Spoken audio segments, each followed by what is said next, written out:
அண்ணா அவர்களுக்கு ஒரு வணக்கம், பெரியார் அவர்களுக்கு ஒரு வணக்கம். இப்ப நான் எந்த மண்ணில் நின்னுட்டு இருக்கிறேன் தெரியுமா? ஆண்டவர் அன்போட நெல்லுக்கடை மாரியம்மன்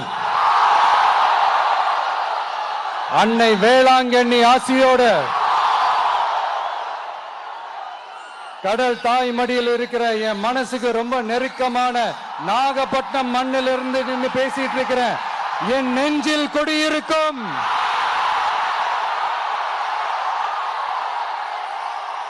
உங்கள் அனைவருக்கும்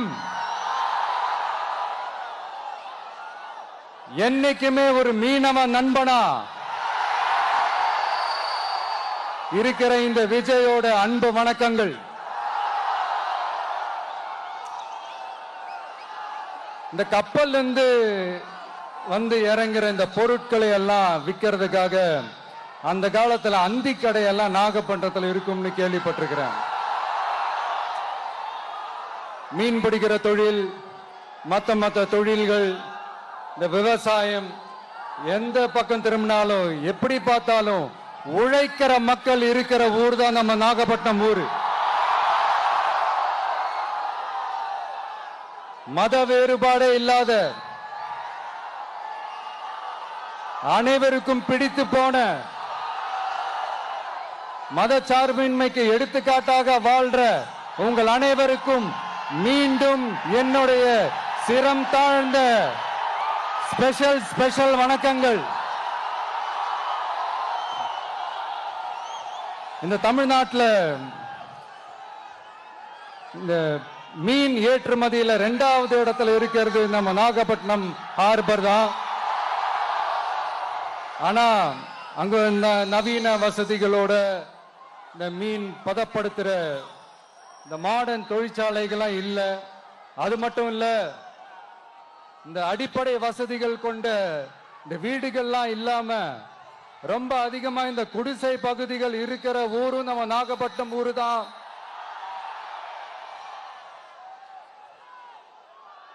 இந்த முன்னேற்றத்திற்கெல்லாம் எங்கள் ஆட்சிதான் சாட்சி. அப்படி இப்படின்ட்டு இந்த அடுக்குமொழியில பேசி பேசி அது நம்ம கேட்டு கேட்டு காதுல இருந்து ரத்தம் வந்ததான் மிச்சம். இவங்க ஆண்டது பத்தாதா? இப்படி தவிக்கிறாங்களே நம்ம மக்கள், அது பத்தாதா?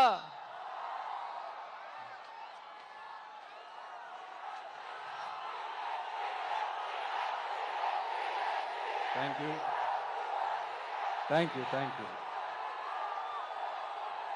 இந்த இலங்கை கடற்படையால நம்ம மீனவர்கள் தாக்கப்படுறதையும் அதுக்கான காரணத்தை பத்தியும் அதுக்கான தீர்வை பத்தியும் நான் மதுரை மாநாட்டிலே நான் பேசியிருந்தேன். அது ஒரு தப்பா? மீனவர்களுக்காக குரல் கொடுக்கறதும் அவங்களோட நிக்கிறதும் நம்மளுடைய கடமை, நம்மளுடைய உரிமை. நான் என்ன இன்னைக்கு நேத்தாங்க அவங்களுக்காக குரல் கொடுக்கிறேன். இதே நாகப்பட்டினத்துல 14 வருஷத்துக்கு முன்னாடி 2011 February 22 இதே நம்ம மீனவர்கள் தாக்கப்பட்டதை கண்டிச்சு ஒரு பொதுக்கூட்டம் ஒண்ணு நடத்தணும் இல்லையா? இந்த விஜய் களத்துக்கு வர்றது ஒண்ணு புதுசு இல்ல கண்ணா. எப்போ வந்தாச்சு. என்ன ஒண்ணு, முன்னாடிலாம் விஜய் மக்கள் இயக்கம் என்ற அந்த இயக்கமா வந்து நிற்போம். இப்ப தமிழக வெற்றி கழகம் என்ற அந்த ஒரு அரசியல் இயக்கமா வந்து நிக்கிறோம். அவ்வளவுதான் வித்தியாசம். அன்னைக்கும் சரி, இன்னைக்கும் சரி, இனிமேலும் சரி, மக்களுக்காக மக்களோட நிக்கிறது தான். இது புரிய வேண்டியவங்களுக்கு புரிஞ்சா சரி.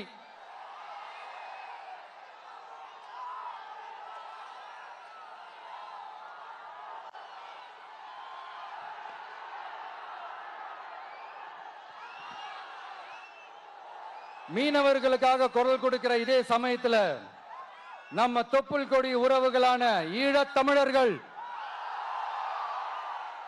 அவங்க இலங்கையில் இருந்தாலும் உலகத்துல எந்த மூலையில இருந்தாலும்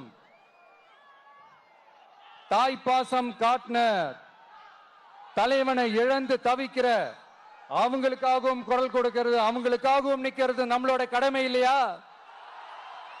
மீனவர்களோட உயிர் எந்த அளவுக்கு முக்கியமோ அந்த அளவுக்கு ஈழத் தமிழர்களோட அவங்களுடைய கனவுகளும் அவங்களுடைய வாழ்க்கையும் நமக்கு ரொம்ப ரொம்ப முக்கியம். நம்ம மீனவர்கள் படுற இந்த கஷ்டத்தை எல்லாம் பார்த்து ஒரு பெருசா ஒரு கடிதம் ஒண்ணு எழுதிட்டு அதுக்கப்புறம் கப்சிப்னு சைலண்டா போறதுக்கு நாம ஒண்ணு இந்த கபட நாடக திமுக அரசும் கிடையாது. மத்த மீனவர்கள்னா இந்திய மீனவர்கள், நம்ம மீனவர்கள்னா தமிழக மீனவர்கள். இப்படி பிரிச்சு பார்த்து பேசுறதுக்கு நாம ஒண்ணு பாசிச பாஜக அரசும் கிடையாது. நிரந்தரமான தீர்வு, நிரந்தரமான ஒரு இந்த ப்ராப்ளத்தை சால்வ் பண்றதுதான் நம்மளுடைய ஒரு முக்கியமான ஒரு அஜெண்டாவே. சரி, இப்ப நம்ம நாகப்பட்டினம் ஏரியாவுக்கு வருவோம்.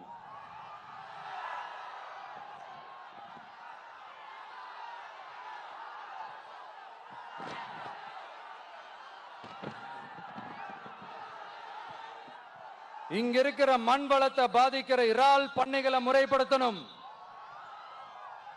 அப்பதான் மீனவர்களோட வாழ்வாதாரமும் விவசாயிகளோட வாழ்க்கையும் பாதிக்காம இருக்கும். கடலோர கிராமங்கள்ல மீன் அரிப்புல இருந்து பாதுகாக்கிற அலையாத்தி காடுகளை அழிக்கிறத பத்தி தடுத்து நிறுத்தி அதுக்கு ஒரு வழி பண்ண வேண்டிய அரசாங்கத்துக்கு இதை விட ஒரு முக்கியமான ஒரு வேலை ஒண்ணு இருக்கு. அது என்ன தெரியுமா? சொந்த குடும்பத்தோட வளர்ச்சியும் சொந்த குடும்பத்தோட சுயநலமும் தான் அந்த முக்கியமான வேலை. இங்க இருக்கிற மக்களுக்கு குடிக்க தண்ணி இல்லாம தவிக்கிறாங்க. அதுக்கு தீர்வா காவிரி தண்ணியை கொண்டு வரலாம், மக்களோட தாகத்தை தீர்க்க. கொண்டு வந்தாங்களா? இவ்வளவு பாரம்பரிய கடல் சார்ந்த ஊர்ல ஒரு கவர்மெண்ட் மெரைன் காலேஜ் ஒன்னு கொண்டு வரலாம். கொண்டு வந்தாங்களா? மீன் சம்பந்தமான எந்த தொழிற்சாலையும் அமைச்சாங்களா? அட்லீஸ்ட் நிறைய பேருக்கு வேலை வாய்ப்பு கிடைக்கிற மாதிரி தொழில் வளர்த்தியாவது பெருக்கலாம், அதையாவது செஞ்சாங்களா? ஆனா ஒவ்வொரு டைமும் வெளிநாட்டுக்கு டூர் போயிட்டு வர்றப்பெல்லாம் அத்தனை கோடி முதலீடு, இத்தனை கோடி முதலீடுன்னு சிஎம் அவர்கள் சிரிச்சுக்கிட்டே சொல்லுவாரு. சிஎம் சார், மனசை தொட்டு சொல்லுங்க, வெளிநாட்டு முதலீடா இல்ல வெளிநாட்டுல முதலீடா? ஒட்டுமொத்த தமிழ்நாட்டுக்கும் முதலீடா இல்ல உங்க குடும்பத்தோட முதலீடு வெளிநாட்டுக்கு போகுதா? வேளாங்கண்ணி, நாகூர், கோடியக்கரைன்னு இங்க இருக்கிற டூரிஸ்ட் பிளேஸ் எல்லாம் கொஞ்சம் நல்லா டெவலப் பண்ணலாம். பண்ண என்ன குறைஞ்சா போயிடுவீங்க? வேதாரண்யம் பகுதியில் உப்பு ஏற்றுமதி செய்யறதுக்கு வசதியை செஞ்சு கொடுக்கலாம். செஞ்சாங்களா? நாகூர் ஆண்டவர் அரசு மருத்துவமனையில பிரசவம் பார்க்கிற டாக்டரே இல்லையா? நாகப்பட்டினம் புது பஸ் ஸ்டாண்டையாவது சுத்தமா சுகாதாரமா வச்சுக்கிறாங்களா? நாகப்பட்டினம் ரயில்வே ஸ்டேஷன் வேலைகளை சீக்கிரமா முடிச்சு வைக்கலாம், அதையாவது செஞ்சாங்களா? இங்க ஏற்கனவே இருந்த ஸ்டீல் ரோலிங் மில்லையும் ரயில் பெட்டி தயாரிக்கிற தொழிற்சாலை மூடிட்டாங்க. அத மறுபடியும் திறந்தா நிறைய பேருக்கு வேலை வாய்ப்புகள் கிடைக்கும். ஏன் அதை பத்தி யோசிக்கல? மேலக்கோட்டை வாசல் NH மேம்பாலம் கட்டி 50 வருஷம் ஆச்சு, அது சரியா மேம்படுத்தலாம், அதை செஞ்சாங்களா? Thanjavur to Nagapattinam NH road வேலை பல வருஷமா நடக்குது, இன்னும் முடிச்ச பாடே காணும், அதை வேகப்படுத்தி முடிச்சிருக்கலாம், அதையாவது செஞ்சாங்களா? ரொம்ப முக்கியமா நெல்லு மூட்டையெல்லாம் மழை காலத்துல வெள்ளத்துல நனைஞ்சு நம்ம விவசாயிங்க எவ்வளவு வேதனைப்படுறாங்க. அதுக்கு சரியான ஒரு குடவுன் கட்டி தரலாம், அதையாவது கட்டி தந்தாங்களா? எலெக்ஷனுக்கு முன்னாடி திமுக காரங்க வந்து செய்வோம் செய்வோம் செய்வோம் செய்வோம்னு சொன்னாங்களே, செஞ்சாங்களா? இதெல்லாம் எதுவுமே செய்யாம எல்லாத்தையும் செஞ்ச மாதிரியே அதையும் பெரியமையா வேற சொல்லுவாங்க இவங்க. நான் வந்து போன வாரம் திருச்சிக்கும் அரியலூர் மாவட்டத்துக்கும் போய் நம்ம மக்களை சந்திக்க போயிருந்தேன். அப்போ பெரம்பலூரும் போக வேண்டியது. அங்க சில ரூல்ஸ் அண்ட் ரெகுலேஷன்ஸ். ஒரு கட்டத்துக்கு அப்புறம் இந்த பஸ்ஸே மூவ் ஆகல. அதுக்கப்புறம் அதை தாண்டி ஒரு டைமுக்கு மேல பேசுறது, சரி அதெல்லாம் விடுங்க. இந்த நேரத்தில் பெரம்பலூர் பகுதி மக்களுக்கு நான் மன்னிப்பு கேட்டுக்கிறேன். சீக்கிரமாவே உங்களை தேடி நான் வருவேன் ஃபார் ஷுவர். நம்ம இந்த டூர் பிளான், இந்த ஷெட்யூல் போட்டதுக்கு அப்புறம் அது என்னப்பா சனிக்கிழமை சனிக்கிழமை சனிக்கிழமை அப்படின்னு ஒண்ணு ஸ்டார்ட் ஆச்சு. அது ஒண்ணும் இல்ல, உங்க எல்லாரையும் வந்து பார்க்கும்போது உங்களுக்கு எந்த விதமான டிஸ்டர்பன்ஸும் இருந்துடக்கூடாது. முக்கியமா உங்களுடைய வேலைகளுக்கு எந்த விதமான டிஸ்டர்பன்ஸும் இருந்துடக்கூடாது அப்படின்ற ஒரே காரணத்துக்காக தான் இப்படி வீக்கெண்டா பார்த்து இப்படி இந்த பிளானை ஷெட்யூல் பண்ணோம். லீவு நாட்கள்ல ஓய்வு நாட்கள்ல வரணும்ன்றதான் அந்த எண்ணமே. அது மட்டும் இல்ல, அரசியல்ல சில பேருக்கு நம்ம ஓய்வும் கொடுக்கணும் இல்லையா? அதனாலதான் இந்த ஓய்வு நாட்களா பார்த்து இப்படி செலக்ட் பண்ணோம். சரி, இப்ப நம்ம மக்களை சந்திக்கிறதுக்கு, நம்ம சொந்தங்களை சந்திக்கிறதுக்கு எத்தனை கட்டுப்பாடுங்க. அந்த இடத்துல பர்மிஷன் இல்ல, இந்த இடத்துல பர்மிஷன் இல்ல. ஆனா அதுக்கான காரணங்கள்லாம் நீங்க கேட்டீங்கன்னா சொத்தையான காரணமா இருக்கும். அங்க பேசக்கூடாது, இங்க பேசக்கூடாது, 5 நிமிஷம் தான் பேசணும், 10 நிமிஷம் தான் பேசணும். நான் பேசுறதே 3 நிமிஷம் தான். அதுலயும் அது பேசக்கூடாது, இதை பேசக்கூடாதுன்னு சொன்னா அப்புறம் தான் எதை தான் பேசுறது. அரியலூர்ல போனப்போ நான் கரெக்டா அந்த ஊருக்கு போறதுக்கு முன்னாடி ஒரு அந்த ஏரியாலேயே அந்த பவர் கட்டு. அப்புறம் நான் திருச்சிக்கு போய் நான் பேச ஆரம்பிச்சதுக்கு அப்புறம் அந்த ஸ்பீக்கருக்கு போற அந்த வயரு கட்டு. இல்ல, நான் தெரியாம தான் கேட்கிறேன் சிஎம் சார். ஃபார் எக்ஸாம்பிள், இப்ப ஒரு ஆர்எஸ்எஸ் தலைவர் இங்க வராருன்னு வச்சுக்கோங்க, இல்ல நம்ம பிரதமர் மோடிஜி அவர்களோ இல்ல உள்துறை அமைச்சரோ இங்க வராருன்னு வச்சுக்கோங்க. இந்த மாதிரி கண்டிஷன்ஸ் எல்லாம் போடுவீங்க, இந்த மாதிரி பவர் கட் பண்ணுவீங்க, இந்த மாதிரி வயர் கட் பண்ணுவீங்க. கொஞ்சம் கட் பண்ணி தான் பாருங்களேன். முடியாதுல, பேஸ்மெண்ட் அதிரும்ல. நீங்க தான் மறைமுக உறவுக்காரர்களாச்சே. இதாவது பரவாயில்லைங்க.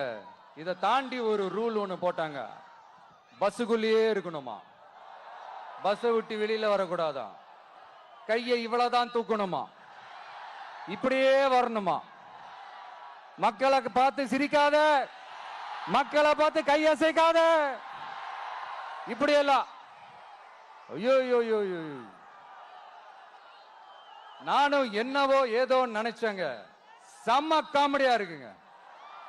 ஐ am just enjoying like anything. நேரடியாவே கேட்கிறேன், சிஎம் சார் மிரட்டி பாக்குறீங்களா?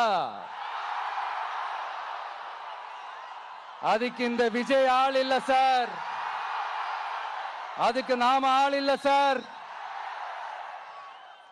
என்ன செஞ்சிருவீங்க? மேக்சிமம் கொள்கைய சும்மா பேருக்கு மட்டும் வச்சுக்கிட்டு குடும்பத்தை வச்சு கொள்ளையடிக்கிற உங்களுக்கே இவ்வளவு இருந்தா, சொந்தமா உழைச்சி சம்பாதிச்ச எனக்கு எவ்வளவு இருக்கும்?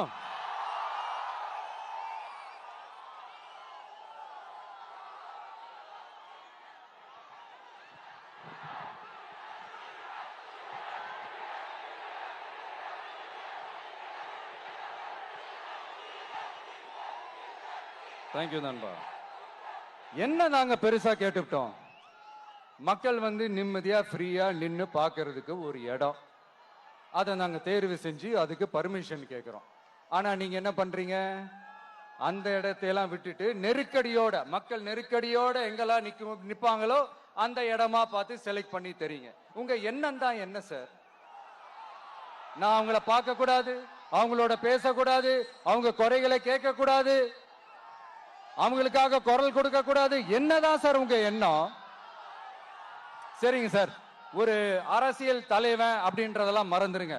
ஒரு சாதாரண ஒரு தமிழ்நாட்டு மண்ணோட ஒரு மகனா, ஒரு நம்ம தமிழ் மக்களுடைய ஒரு சொந்தக்காரனா என் மக்களை, என் குடும்பத்தை, என் சொந்தங்களை நான் பார்க்க போனா என்ன பண்ணுவீங்க? அப்பவும் தடை போடுவீங்களா? வேணாம் சார். இந்த அடுக்குமுறை, இந்த அராஜக அரசியல்லாம் வேணாம் சார். நாம ஒண்ணு இங்க தனியால் இல்லைங்க சார். மாபெரும் மக்கள் சக்தியோட பிரதிநிதிங்க சார். மாபெரும் பெண்கள் சக்தியோட சகோதரன் சார். மாபெரும் இளைஞர் இயக்கமா இருக்கிறோம் சார். மறுபடியும் சொல்றேன், 2026 ரெண்டு பேருக்கு நடுவுல தான் போட்டியே. ஒண்ணு இன்னொன்னு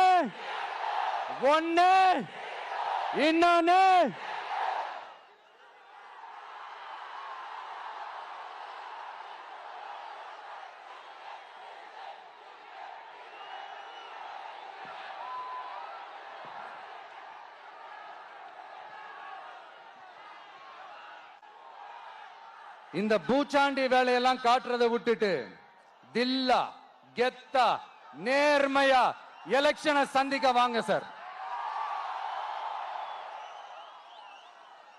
பார்த்துடலாம் சார். கொள்கையை பேருக்கு மட்டும் வச்சுக்கிட்டு குடும்பத்தை வச்சு தமிழ்நாட்டை கொள்ளையடிக்கிற நீங்களா, இல்ல தமிழ்நாட்டில் இருக்கிற ஒவ்வொரு வீட்டுக்குள்ளேயும் ஒருத்தனா இருக்கிற நானா, இந்த விஜயா? பார்த்துடலாம் சார். இனிமேலும் இந்த தடைகள்லாம் போட்டீங்கன்னா நான் நேரடியா மக்கள்கிட்டயே பர்மிஷன் கேட்டுருவேன். மக்களே நீங்க சொல்லுங்க, நான் உங்களை பார்க்க வரக்கூடாதா? நான் உங்களோட பேசக்கூடாதா? உங்க குறைகளை நான் கேட்க கூடாதா? உங்களுக்காக நான் குரல் கொடுக்க கூடாதா? இப்படி நமக்கு தடையா போடுறாங்களே, இந்த திமுக அரசு மறுபடியும் ஆட்சிக்கு வரணுமா? உங்க நல்லதுக்காக நம்ம உங்க டிவிக்கு ஆட்சி அமையணுமா? சத்தமா சத்தமா கேட்டுச்சா மை டியர்? ஏன்பா, நான் தான் அப்பவே சொன்னல, அவருக்கு ஆசையா பாசமா கூப்பிட்டா பிடிக்க மாட்டேங்குது. ஏன்பா மறுபடியும்? கேட்டுச்சா சிஎம் சார்?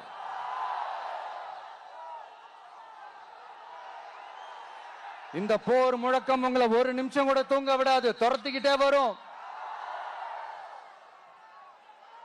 கான்பிடண்டா இருங்க, நல்லதே நடக்கும், வெற்றி நிச்சயம். மீண்டும் சந்திக்கும் வரை நன்றி, வணக்கம்.